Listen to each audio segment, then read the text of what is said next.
Alright guys, so I want to share with you a quick case study of a 2008 Jeep Wrangler. Now the shop called me up and told me that the windshield wipers were staying on by themselves. Sometimes they would shut off. There was a bunch of communication codes. So I wanted to start off by doing a scan report, check fault codes. This is Chrysler's YTech 2.0. They do this vehicle scan report pretty good. So out of all the modules, I'm looking to see if we have all the modules down on a communication network.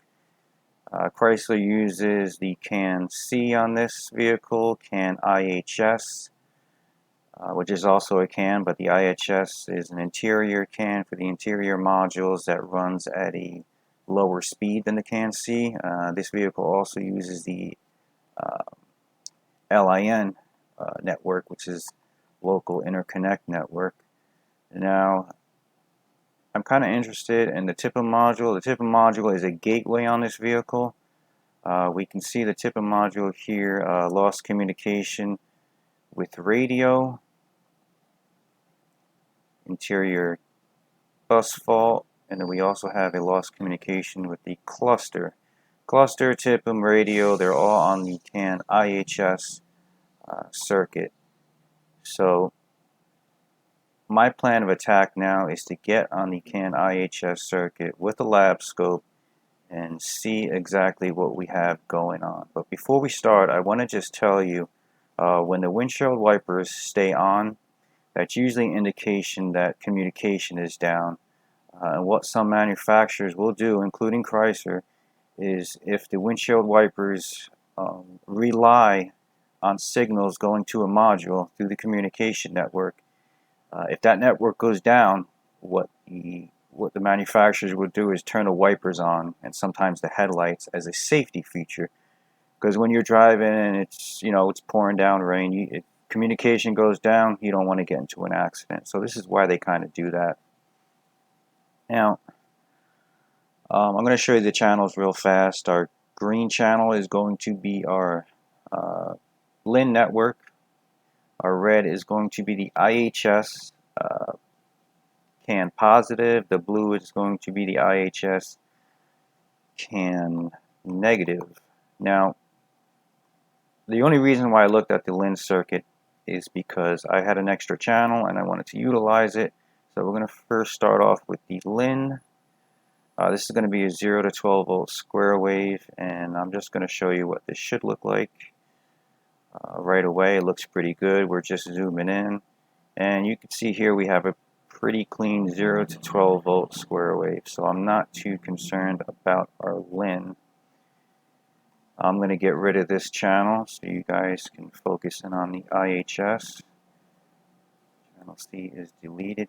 Okay, now this CAN IHS is going to function with the same voltage specs similar to the CAN C.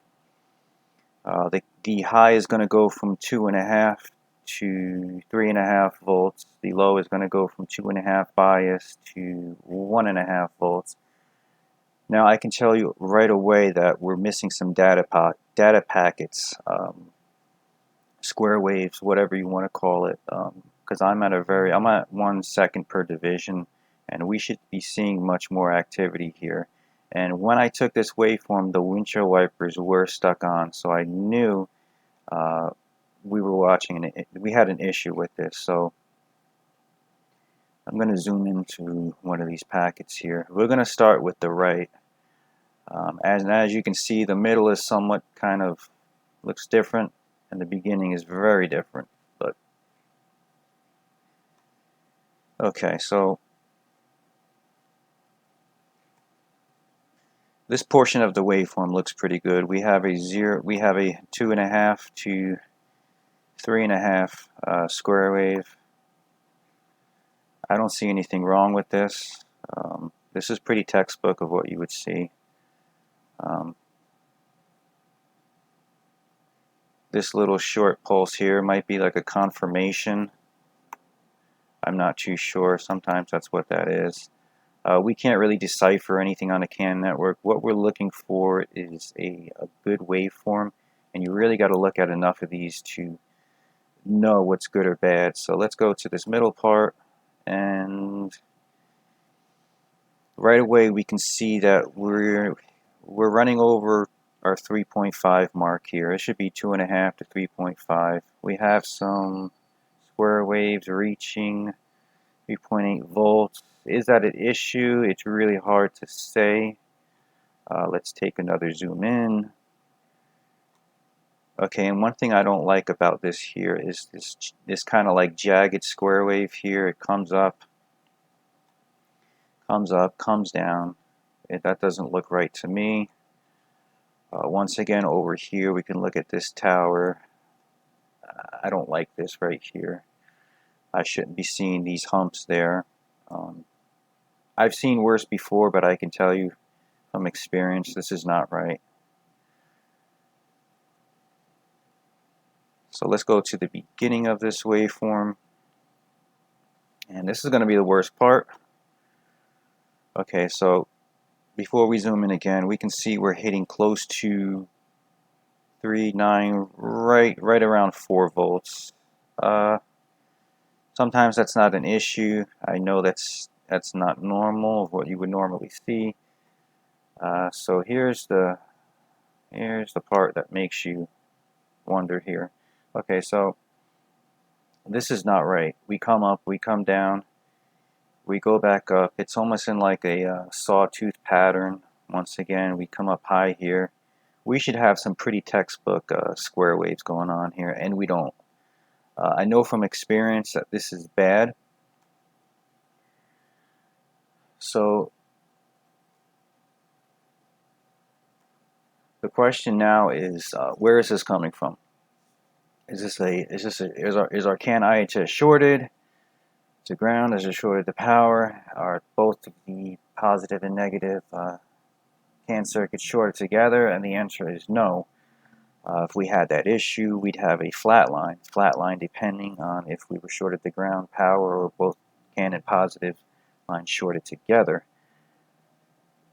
Now, from experience, like I said, this is bad, and this is a module causing this issue.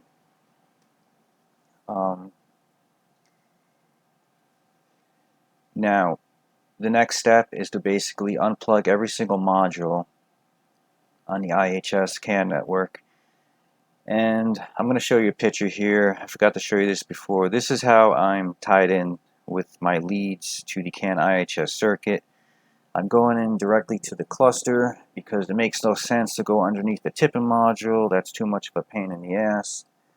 The radio, once again, that's a little bit hard to get to. So the culprit here was not the instrument cluster.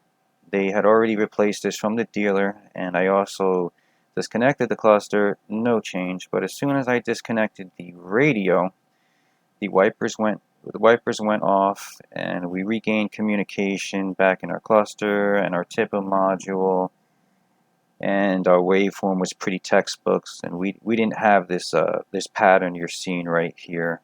And diagnosing the CAN network or any communication network with the lab scope is so fast and efficient. I can't tell you how much I love doing it. Once you look at enough waveforms, it becomes pretty easy. And this vehicle only took me about maybe 30 minutes before I found the issue. And I hope you guys enjoy the video.